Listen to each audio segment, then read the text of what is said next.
Today on CityCast Philly, it's the Friday News Roundup, and this week I'm joined with Mensa Dean, staff writer for The Trace, and Ellie Rushing, criminal justice and law enforcement reporter for the Philadelphia Inquirer. It's Friday, February 24th, 2023. I'm Trinae Nuri, and here's what Philly's talking about.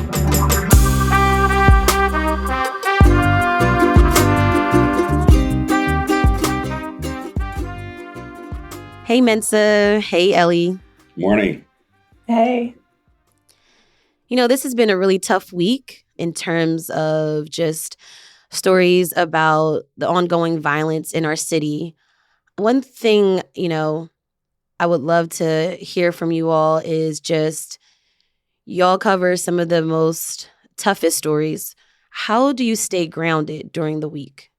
It's really difficult. I try to lean into the relationships that I build with people and follow up with people when I can, and sometimes even, try to build a friendship with them so that it doesn't feel like I'm always just parachuting in at the worst moment of their life and following up with them afterwards. But when it comes to actually just signing off is important. It can sometimes be hard to do because you want to keep up with what's happening in the evening, what's happening early in the morning, like finding that time for yourself, going to the gym, doing what you need to do, and knowing you can come back to the work when you need to. Yeah, Mensa, how about you? Like, how does it impact your mental health, but also, like, how do you make sure that it doesn't necessarily impact you?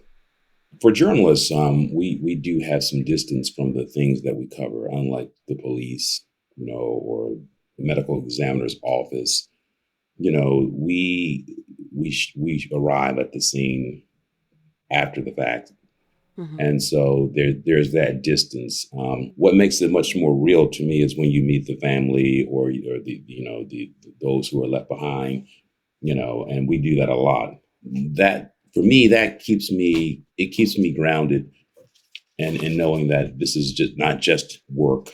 It's not just a news story. These are lives, and lives, are life is fragile. When you live in the city like I do, from time to time, it gets pretty close, the violence. And I've actually seen shootings myself. Me too. Yeah. And so, it's just a constant reminder of how easy it is for a life to be lost. And, how do I protect myself? I am a Christian, and I believe that we have to, stay connected to the higher power. And so your faith helps you. Yeah. Yes, it does. It really does. Because these are some really mean streets out here. It's just, you have to be able to compartmentalize, what you cover, or it can negatively mm-hmm. affect you, emotionally, psychologically, mentally. I was just going to add, I would say this work it changes you. I think I've heard a lot of people in the city, and especially in law enforcement, say this, but you really never forget the sound of, a mother crying or finding out that her son has been killed. It does change you as a person, and it's work that will stay with you, right? Like you can try to compartmentalize it as best as you can, but it will always be there. Yeah. This is human life. And one of the lives that were lost this week was Officer Christopher Fitzgerald, who was a 31-year-old Temple University police officer. He was pursuing a suspect. There was a tussle between the two, and that suspect pulled out a handgun and fired at him, which took his life. Police have the suspect in custody and was charged. Ellie, can you just tell us who Officer Fitzgerald was? Sure. So he is a 31-year-old man and father of 4. His youngest child is 7 years old. He has been in law enforcement most of his life, and he comes from a deep family of law enforcement. His mother was a Philadelphia police officer, as was his father. I believe his father was a high-ranking police officer here for 17 years before moving in various roles around the country. Now he is the chief of police in Denver. And Christopher he graduated from the Philadelphia Police Academy. He worked for the Philadelphia Housing Authority Police and then in the sheriff's office, and he joined the Temple Police Department in 2021. He was an avid runner. He really did a lot of work to advocate for anti-violence in the community. Some of the groups that he ran with would do this program called Hood to Hood, where they ran through the neighborhoods that have been most affected by gun violence. And he was often the one holding the banner that said, "Stop the violence" or "Put down the guns." And so he cared deeply about this issue, and it ended up being the issue that took his life. One question I always thought, I graduated from Temple back in 2010. What's the difference between Temple University Police and Philadelphia Police? Well, they're different police forces. I mean, Temple works for Temple, and the Philadelphia Police work for the city. I mean, Temple police officers they're sworn police officers. They go through the police academy. They're certified by the state. They carry guns, Okay. just like the SEPTA police. There are other police forces in the city that are also certified police officers. And the two work together. Oh yeah. There's a lot of collaboration in I guess it's the 22nd Police District. Much of Temple is in 22nd and a few other districts, but that's where the shooting took place, in the 22nd District. There's a lot of collaboration there. In Temple, I don't think Temple Police actually do like investigations of crimes. I think that they mostly respond, and then like the Philadelphia Police would take over the investigations. Is that right, Mensa? Yeah, that's right, for the most part. This has torn a family apart. This has really shook the Temple University Police Department. I read in a WHYY article that now Temple Police are moving to a 2-person patrol so that officers aren't alone. Yeah, I think, it was, according to Jennifer Griffin, the vice president of public safety for Temple, it sounded pretty customary that their officers would patrol alone. And when you double people up, there are pros and cons because, it's pulling resources. You're not going to be able to have as many officers on the corner if everyone is in pairs. I'm not sure if they're going to stick with that moving forward or if it's a temporary thing, helping the officers through this difficult time. I think Philadelphia police are taking more of a role in that area right now as the department grieves. But I think they plan to evaluate that more moving forward and looking at the pros and cons of whether they would want to continue with that pair up system. This also is also in this backdrop of this larger issue of gun violence in the city, and we'll get to that. But Ellie, can you also tell us, how is Officer Fitzgerald being memorialized today? So the funeral service will be today, starting at 8 a.m. at the St. Peter Paul Basilica in Center City. And the service will follow, and then there will be a private interment with the family. Do any of you know, how residents are feeling, how students are feeling on and off campus? Well, I just interviewed 4 parents for a piece that I'm working on, and they universally said that, the officer's murder, is just as shocking and just as tragic as any murder in North Philly. And they wanted to make that very clear. And these were parents of current Temple students? Yes. All very active parents. They've been parents who pitched in to even fund additional patrols outside of, the Temple Police Department and the Temple private security force that the university hires. And they just wanted to make it clear that, they're concerned about the community at large. And some of the work they're doing is holistic in trying to change the environment for the residents of North Philadelphia, as far as, cleaning the streets and cultivating parks and programs for young people. Mm-hmm. I spoke to students and pretty much the same thing. The students, the parents, they're very aware that, there's a systemic problem in parts of North Philadelphia with crime and violence, and it's affecting the university. And so they're very interested in trying to do what they can and to bring attention to the fact that North Philadelphia needs more attention from the city. Do you think that other universities in the city have similar problems, like Drexel University, University of Pennsylvania, and those schools are in West Philly? Do they have similar problems? Yes, they do. I mean, St. Joe students have been, mugged and kidnapped, and Right, and that's also in West Philly. Yeah. yes, yeah, off City Avenue, Hmm. and University of Pennsylvania. Yeah, all students. These universities, they have the same problems. Right. We have not had students murdered of late recently at any other university, thankfully, nor police officers affiliated with those universities. But yes, and the University of Pennsylvania has so much security that there's been some backlash that the university is being too policed. Hmm. That's been reported.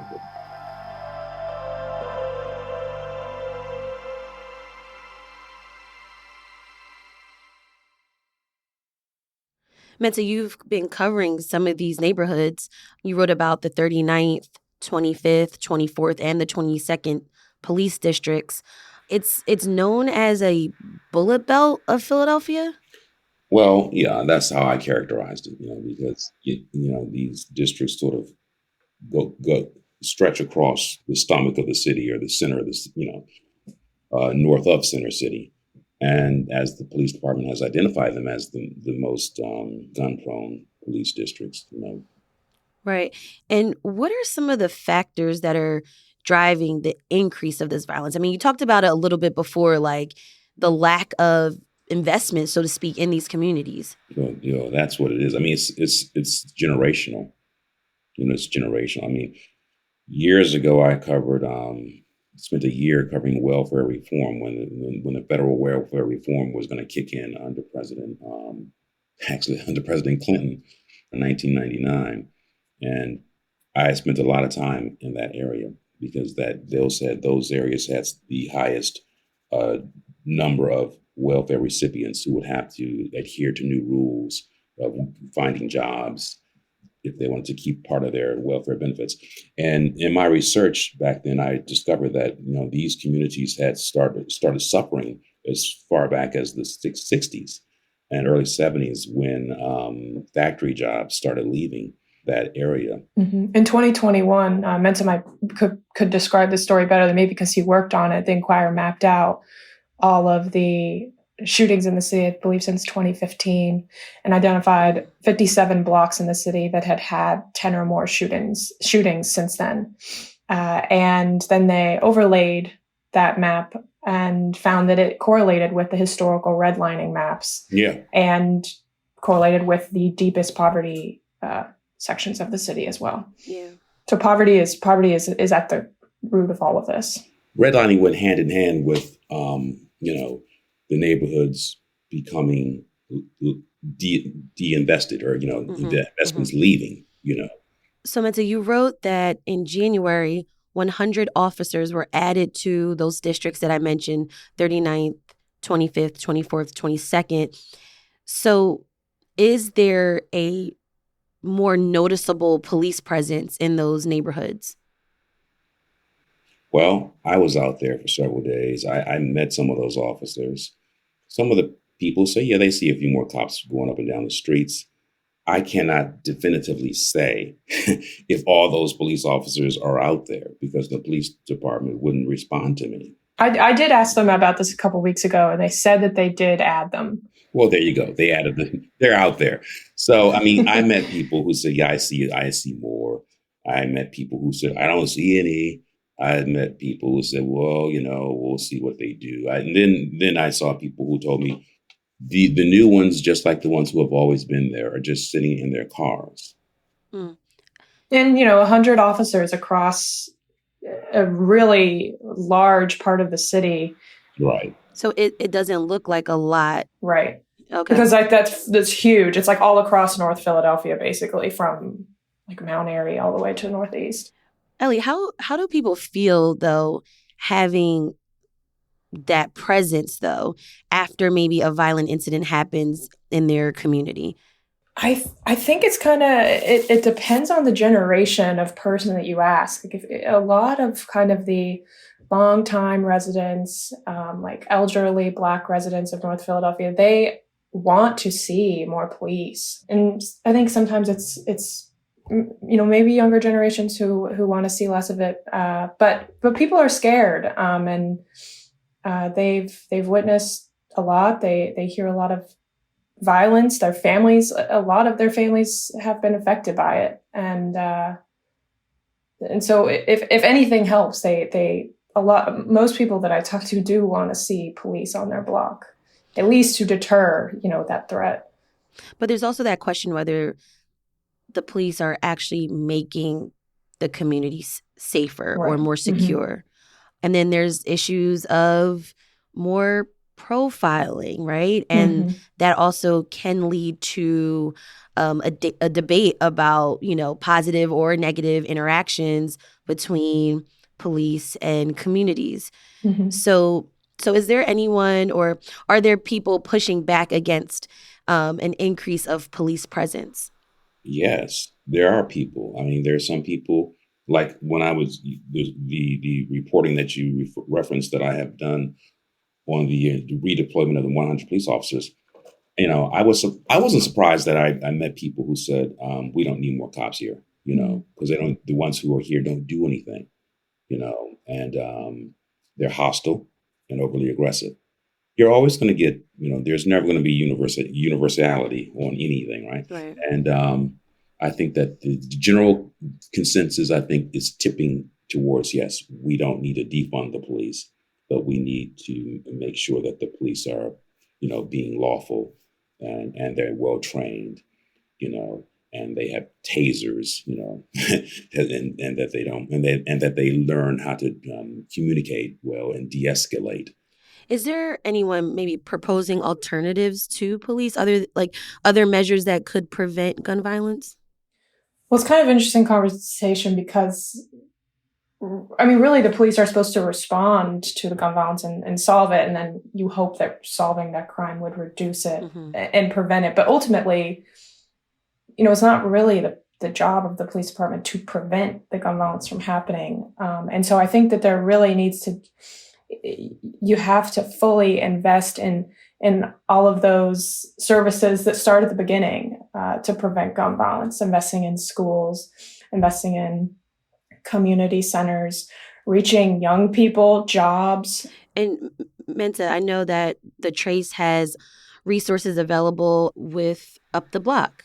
Yes, yeah. Up the Block is I guess it's a directory. I guess that's the best way to describe it of services, community organizations that are working in various aspects of safety, security, anti-violence, and the services are available to the public. Just go to trace.org and search for Up the Block. We've also got a really crowded mayoral race happening in the background of all of this. What should candidates pay attention to? Crime is on the forefront of every voter's mind, I think, this election. Yeah. Yeah, I mean, they the candidates I've spoken to have all said that gun violence is at the top of their list. Has anyone proposed any solutions that we maybe haven't thought about yet? No, I mean, they all have solutions, but right. But they're not very specific often. Got it. I mean, it's hard, right? It's hard to kind of solve this. Yeah, I mean, it's kind of reinvigorated the conversation of stop and frisk. A couple candidates have proposed circumventing the district attorney's office on prosecuting some crimes, but are saying, generally, we're going to take more guns off the street. But it's like, okay, how are you going to do that? Are you going to set a quota? Are you going to stop and frisk more people? How are you going to walk that fine line between people's constitutional rights or just kind of going in with a heavy hand? I think Philadelphians have shown that they don't want heavy-handed policing. Yeah, Ellie, you also wrote about mayoral candidates saying that they'll declare a crime emergency. What does that even mean, though? And what does that actually do? It depends on the candidate and what they would try to do with that declaration. I think talking to people in the community and to anti-violence organizers, they were like, when people hear there will be a declaration of emergency, they're imagining, right, a natural disaster level response. They're thinking like declaring a state of emergency after like a hurricane, that it would just bring so much, like the state would come in, that, they'd be setting up tents on the corners of neighborhoods, offering resources. That's not what would happen, though. It's really largely ceremonial. But from the state level, if the governor made that declaration, it could unlock more funding or more resources. But some of the candidates say, it would at least give us a baseline of coordination. But residents, I think, if they hear that a crime emergency has been declared and then nothing changes and the shootings are still happening, every day in their neighborhoods, then they could just lose more faith in their elected leaders. Well, I just think that the citizens have at least 10 people out there who have declared themselves candidates for mayor. I would think that the people need to really press these people on what they're going to do. It seems like there's so many resources to do it with. I mean, Philadelphia's got a lot of money. The question is, how is the money being spent? People need to really, really come out to these forums and listen. And if they have questions, ask those questions, because the next mayor will be basically going to be elected in May at the primary. And so I think that we should never be complacent. We've had 500 plus murders for 2 years in a row, and that we should not normalize that. It's just not normal, and it shouldn't be acceptable. So the citizens are the city, really. So they've got to step up and be heard and pick the right people. This is the season of election, so don't be apathetic. Mensa Dean, staff writer for The Trace, and Ellie Rushing, criminal justice and law enforcement reporter for the Philadelphia Inquirer. Thank you so much for all of your insight and for joining me on CityCast Philly. Thank you. Thank you so much for having us.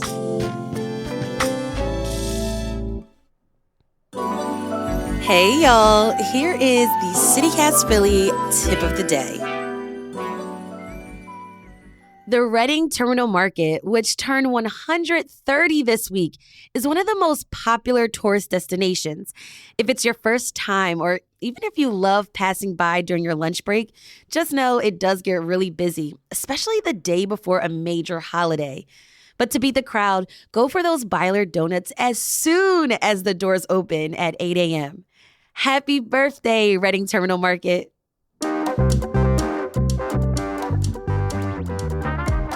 That's all for today here on CityCast Philly. Our lead producer is Mallory Falk. Our producer is Abby Fritz. Our Hey Philly newsletter editor is Brittany Valentine. And our host is me, Trinae Nuri. Music is by Philly's own Interminable, with additional music from All the Kimonos and James Weldon. If you enjoyed this week of episodes, please tell your best friend, rate the show, leave us a review, and subscribe to our morning newsletter. We'll be back Monday morning with more news from around the city. Have a great weekend and be safe. Bye.